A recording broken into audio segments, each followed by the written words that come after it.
Bonne nouvelle pour la rentrée académique 2022-2023, l'École supérieure d'administration, d'économie, de journalisme et des métiers de l'audiovisuel ESAE vous ouvre les portes de ses différents sites. À Gbedjomende, à Bomé-Calavi, à Kpakpa et même à Parakou, l'université ESAE vous offre des bons d'études et des demi-bourses dans toutes ses filières en licence 1, 2 et 3. Et pour les 100 premières inscriptions en master 1 et 2, bénéficiez des demi-bourses. Nouveau bachelier, vous avez au moins la mention assez bien. Inscrivez-vous vite à ESAE et bénéficiez d'un bon de 50 000 francs CFA. Étudiants, étudiantes et nouveaux bacheliers, payez 200 000 francs CFA en sciences de gestion, sciences économiques, sciences juridiques et en administration des affaires en licence 1, 2 et 3 et 500 000 francs CFA en master 1 et 2, 250 000 francs CFA en administration générale, administration des finances, journalisme et métiers de l'audiovisuel en licence 1, 2 et 3 et 600 000 francs CFA en master 1 et 2. Alors, inscrivez-vous vite et profitez des offres exceptionnelles mais également d'un enseignement de qualité à l'université d'excellence ESAE. Infoline 90 93 65 21 ou le 98 98 14 00. ESAE, l'excellence a un nom. Bonjour à toutes et à tous, bon réveil, bienvenue sur École du Verseau. Chers amis internautes, ce jeudi, nous allons vous entretenir sur la thématique métaphysique daoméenne du 25 décembre. Comme tous les jeudis, je suis en compagnie de Raimi Amoussa, qui est métaphysicien écrivain. Bonjour à vous. Bonjour, mon frère. Merci d'être là. Alors ce jour, nous allons édifier nos amis internautes sur... D'abord, vous allez nous définir ce que c'est que la métaphysique daoméenne du 25 décembre. Vous allez nous donner les liens planétaires du 25 décembre. Vous nous donnerez un peu la première décan du Capricorne sous les vibrations des planètes, Jupiter, message de Saturne, message de Jupiter également. Vous allez nous parler également du 26 septembre et du 25 décembre ou les mystères de l'absence de Dieu. Bonjour à nouveau. Bonjour, mon frère Kader. Alors, nous allons quand même dire un mot sur l'actualité politique, puisque la politique, c'est ce qui préoccupe les uns et les autres. On constate que, une fois encore, les démocrates risquent de ne pas participer aux élections législatives. Qu'est-ce que vous en pensez? Vous savez, permettez d'abord que nous saluions l'au-delà, comme on dit, les ancêtres, surtout toute la royauté,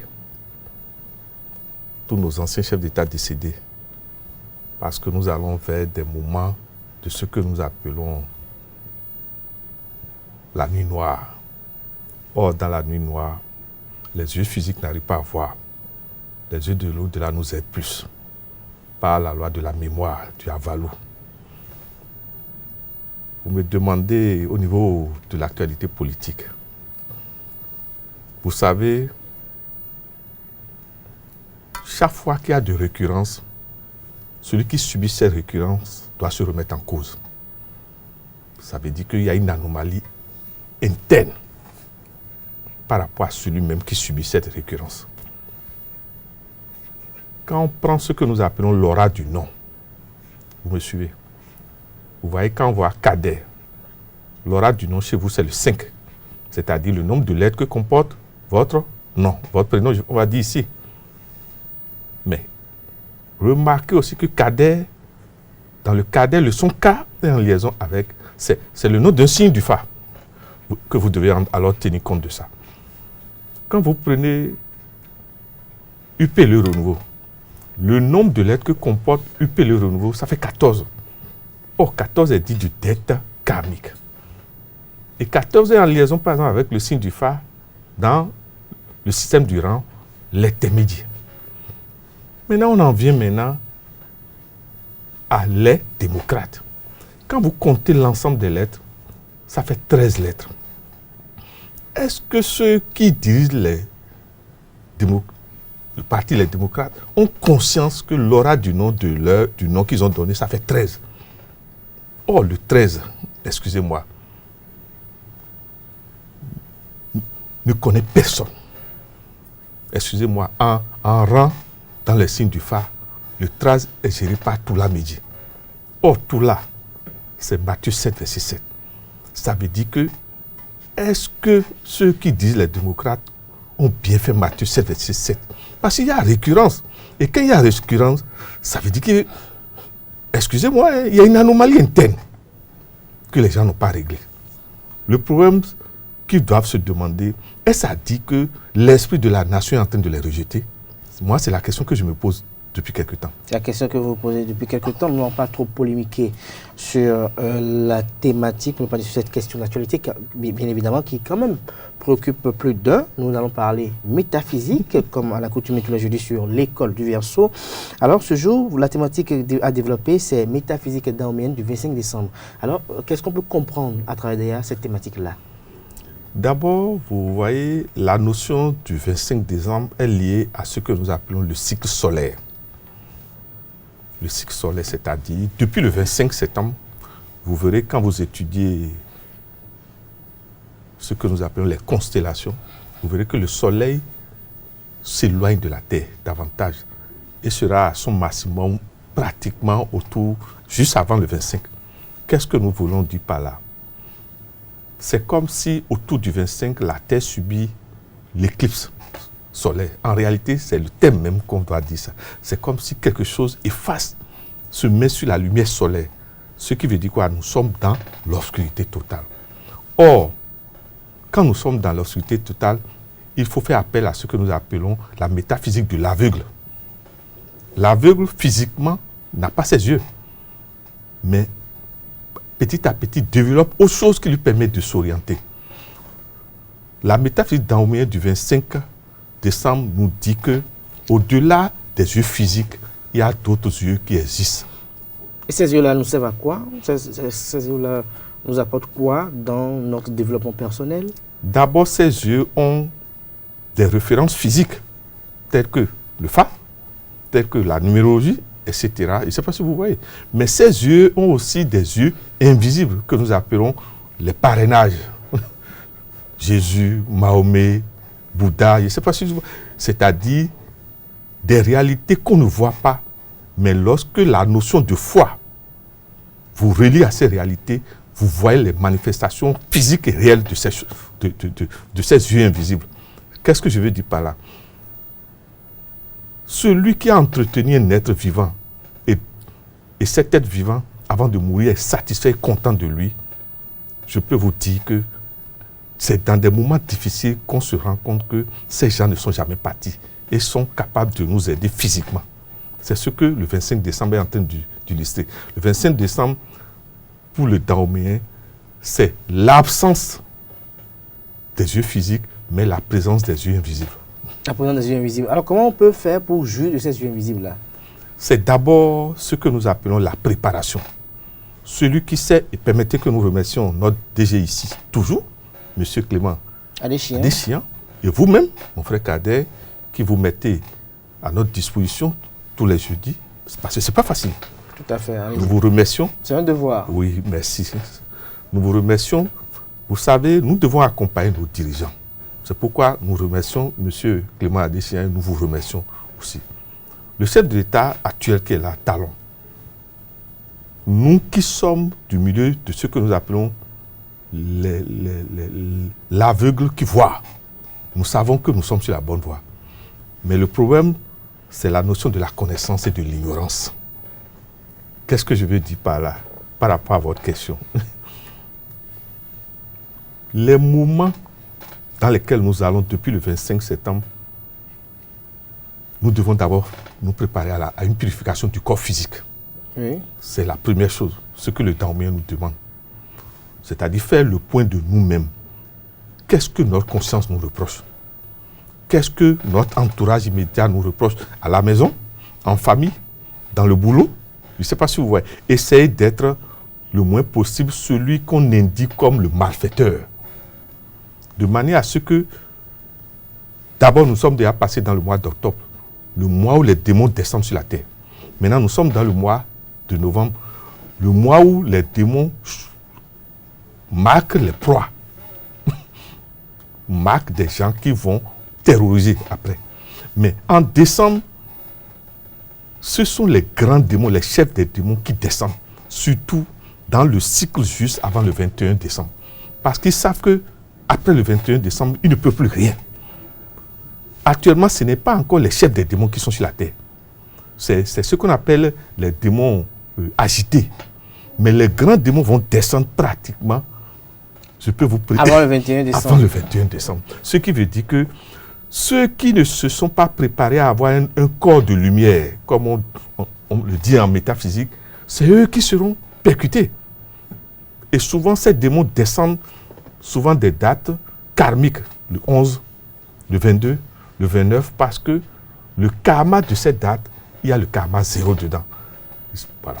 Il y a le karma 0. Alors tout à l'heure, vous avez parlé de purification. Quel type de purification doit-on faire de façon concrète? La première purification, c'est d'abord une purification qui n'a pas besoin d'éléments extérieurs.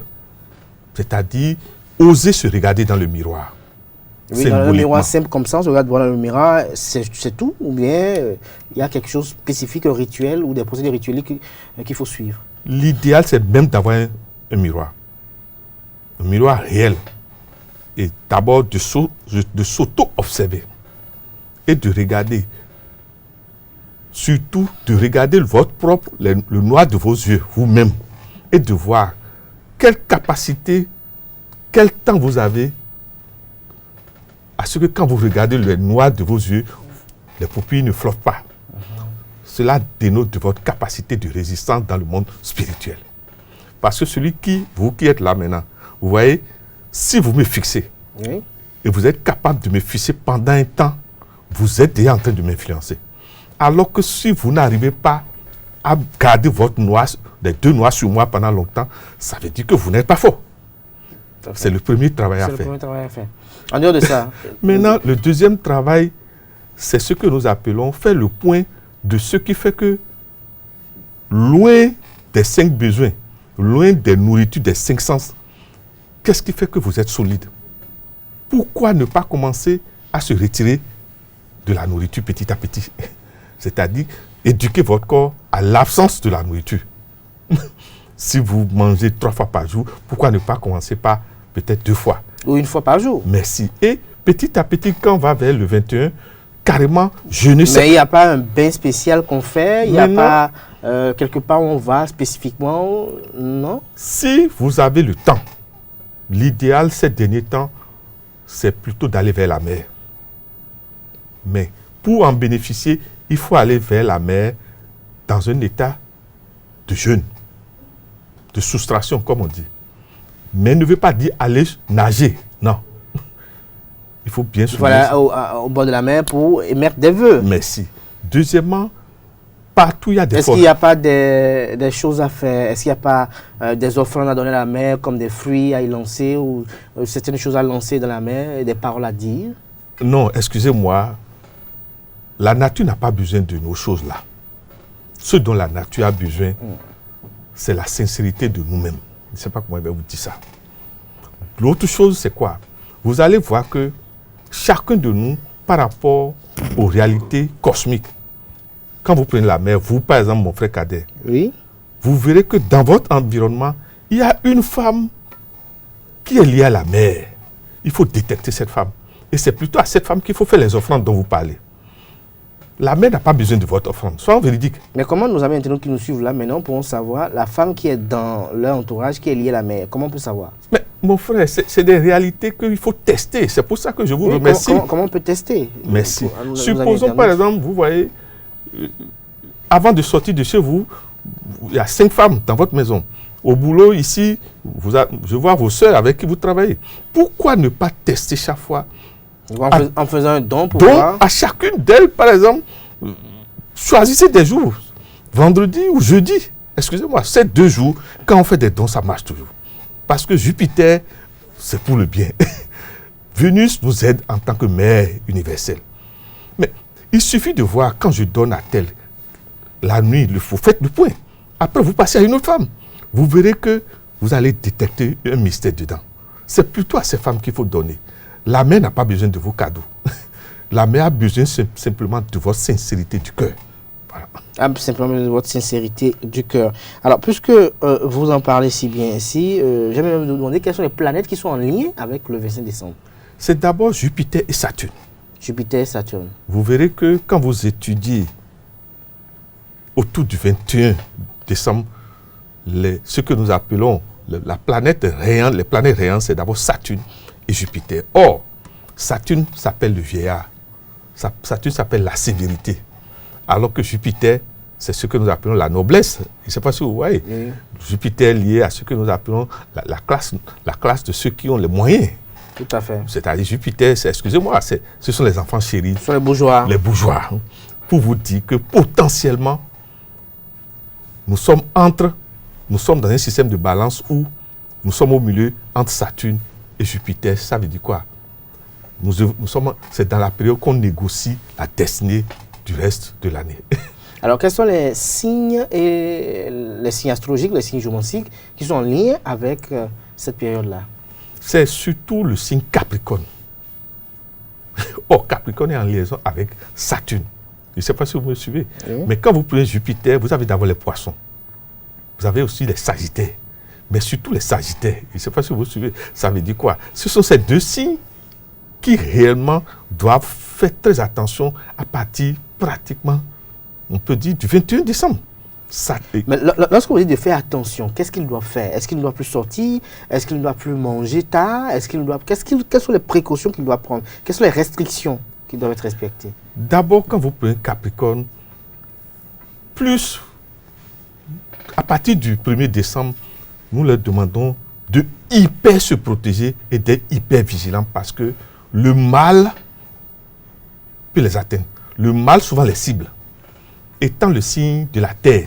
Or, vous savez, la Terre est totalement actuellement dans le noir et donc loin du soleil. Ça veut dire quoi? Ceux qui sont des signes Terre, c'est eux-là qui subissent ces périodes-là. C'est eux qui subissent plus la visitation des démons. Alors que Sagittaire, c'est le feu. Vous voyez déjà? Or, il est dit que la terre et le feu, quand ça se mélange, ça donne ce que nous appelons la sécheresse. Ce qui veut dire quoi?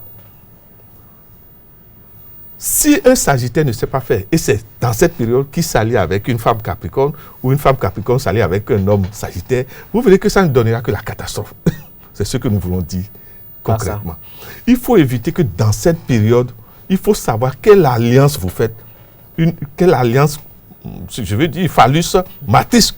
Sinon, vous allez subir les conséquences après. Est-ce qu'on a des alliances? Est-ce qu'on peut tout manger? Est-ce qu'on peut tout boire? Est-ce qu'on peut sortir comme on sortait habituellement? Le combat ici, c'est le combat entre le feu, c'est-à-dire la légèreté, et la terre, la lourdeur. Ça veut dire quoi? Il nous est demandé d'éviter tout ce qui nous rend encore lourd. Puisque nous sommes déjà dans un cycle de lourdeur. Oui. Tout ce qui rend lourd, il vaut mieux les éviter. Ça veut dire quoi? Il vaut mieux être dans tout ce qui est végétal. Je ne sais pas si vous voyez. Oui. Il vaut mieux. Et éviter alors les viandes. Alors, pourquoi la période du 25 décembre est choisie précisément? Est-ce que c'est parce qu'on célèbre à Noël le jour-là? D'abord... C'est parce que c'est la fin d'année? Je sais pas. Non. Pourquoi c'est le 25 qui est choisi? C'est parce que, universellement, je pense que c'est... je ne sais pas si c'est depuis un temps, on s'est dit, bon, par rapport à ce que nous appelons le solstice d'hiver, oui, c'est-à-dire un cycle cosmique de changement de la nuit vers la lumière, c'est-à-dire la nuit se retire totalement et le soleil revient. Parce qu'actuellement, le soleil est en voyage. Le soleil s'est retiré de la Terre. Ça veut dire quoi? Entre le 25 septembre et pratiquement le 21 décembre, Dieu n'est pas avec nous, en termes métaphysiques. Comment Dieu n'est pas avec nous? Comment on peut le dire que Dieu n'est pas avec nous? Il va où? Dieu va se recharger, c'est comme ça on dit. Dieu va porter un autre habit, comme on dit. Comment on peut dire que Dieu va se recharger? Lui qui a créé la terre, les cieux, le créateur du monde visible, de l'univers invisible, puisque c'est lui qui a créé le monde invisible. Dieu va voir ses autres enfants invisibles, qu'on ne voit pas, en termes mathématiques, métaphysiques. C'est pour vous dire quoi? Excusez-moi. Tant que nous n'avons pas le soleil avec nous, c'est que Dieu n'est pas avec nous. Donc ça veut dire que la nuit, Dieu n'est pas avec nous? C'est pour ça qu'on demande de veiller la nuit, s'il vous plaît. Ce sont des réalités. Partout où l'obscurité règne, même si vous-même vous créez tout de suite une chambre obscure, et si vous n'entretenez pas une certaine propreté régulière dans cette chambre, vous-même vous allez rentrer un jour et vous serez bousillé, vous serez perturbé. Parce que ça va attirer un empirage de démons donnés. Et un jour, vous-même, ils vont vous emmener à commettre des séries d'erreurs de manière à ce que vous devenez fragmentaire. Excusez-moi, la notion de sorcier d'hiver est une notion constatable aujourd'hui par la science. Alors, est-ce que vous pouvez expliquer le sorcier d'hiver là, que vous êtes en train d'employer à nos amis internautes qui peut-être n'ont jamais suivi cette émission et qui peut-être ne savent pas de quoi vous parlez là? Le sorcier d'hiver, c'est la réalité physique qui voudrait que cette période-là, le soleil n'est pas avec nous. Si on doit résumer terre à terre, c'est l'absence du soleil. Alors que le sorcier d'été, c'est la présence totale et puissante du soleil. C'est les deux dimensions de la balance. Le problème, c'est quoi? Quand le soleil n'est pas avec nous, nous devons nous demander, mais qu'est-ce qui est avec nous? Qu'est-ce qui s'est passé? Qu'est-ce qui s'est passé? Quand le soleil s'absente, c'est la récréation des démons, s'il vous plaît. Il faut que les gens commencent par comprendre ça. Quand le soleil s'absente, c'est la récréation des démons. Or, les démons, quand ils descendent, vous marquent. Quand ils vous marquent, ça veut dire qu'ils n'ont pas besoin forcément d'opérer tout de suite. Il y a d'autres moments dans l'année maintenant que nous appelons des cycles cycliques noirs, où tous ceux qui ont été marqués, maintenant, quand un démon a faim, il regarde dans son registre de marque. Et c'est ainsi que vous voyez les épreuves terribles qui arrivent après. C'est-à-dire, parfois, ce qui est pire, c'est quand une alliance de démons ont choisi de regrouper ensemble ceux qu'ils ont marqués. C'est ce qui explique parfois que beaucoup de gens meurent ensemble. On les emmène par tout un processus démoniaque à ce que tous se regroupent, par exemple, dans un bus. Ce n'est jamais un hasard quand quelque chose se passe et un ensemble de gens meurent. Ce sont des gens qui avaient été marqués entre le 25 septembre et pratiquement le 21 décembre. Et pratiquement le 21 décembre. Alors, vous allez regarder droit dans la caméra et dire un mot à nos amis internautes, puisque nous sommes pratiquement à la fin, leur dire un mot sur cette période-là, de façon concrète. Raimi Amoussa, qu'est-ce qu'ils doivent faire? Je voulais poser la question tout à l'heure. Vous avez dit il faut qu'ils fassent ci, qu'ils fassent ça, mais ce qu'ils veulent savoir, beaucoup plus les amis internautes, c'est de savoir il faut prendre des précautions, ne sortez pas la nuit, par exemple. Non, vous devez vous coucher peut-être sur le côté gauche, vous devez vous coucher sur le côté droit. Il faut dormir peut-être dans une chambre éclairée. Est-ce qu'il faut dormir dans une chambre obscure? Quelques conseils à nos amis internautes qui nous suivent en ce moment et qui ont soif d'informations pour davantage se protéger. Merci mon frère Kader. D'abord, le conseil que nous allons donner concerne ce que nous appelons la loi des gradations. Vous verrez que qu'est-ce qu'on appelle la loi des gradations? Par rapport à l'ampérage du soleil, ceux qui sont d'éléments terre sont les plus éloignés du soleil. Ça veut dire quoi? Les Capricornes, les Vierges et les Taureaux. Juste après ça, vous avez les signes d'eau. Vous avez après les signes de feu et vous avez complètement les signes d'air. Je ne sais pas si vous me comprenez. Ça veut dire quoi? Ce sont les signes de terre qui doivent faire très attention. Et surtout, ceux qui ont les nombres de terre. Quand on dit nombre de terre, c'est d'abord le 4, le 8. Je ne sais pas si vous me suivez. Et je vous suis très bien. Et maintenant le 13. Et les variations de 13, le 22, le 40, et on peut chaque fois, le 88, je ne sais pas si vous... C'est pour vous dire que ceux-là, nous leur demandons de ne pas s'amuser à circuler n'importe comment ces derniers temps, que ce soit entre midi et 15h et entre minuit et 3h30, pratiquement 4h. Ils sont plus visibles par les démons, alors que les signes de feu, par exemple, même si les démons les voient, les démons ont peur de s'approcher. Ce sont des vérités. Pour vous dire quoi? Maintenant, au-delà de ça, on demande à chacun de nous d'augmenter son ampérage de lumière ces derniers temps, vu que celui qui nous donne cette lumière est absent. Le soleil n'est pas là. Donc, il vaut mieux un remplacement, avoir un genre de, comment vous appelez ça, batterie lumineuse qui remplace le soleil qui n'est pas là. Ça peut être une femme, ça peut être un homme, ça peut être... excusez-moi, parfois certains, c'est quand ils boivent qu'ils ont leur lumière.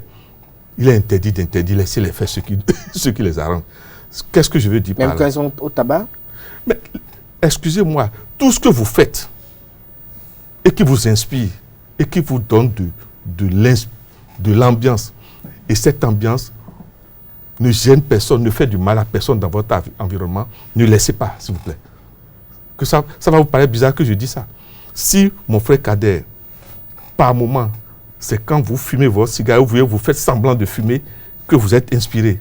Mais pourquoi vous voulez laisser ça? est-ce que ça gêne la rédaction? Est-ce que ça gêne quelqu'un? Ça ne la gêne pas. Ça ne pourrait même pas la gêner, d'ailleurs. Tout ce qui ne gêne pas votre environnement et qui vous donne de la joie fait partie des anges qui vous protègent et des anges qui vous inspirent, s'il vous plaît.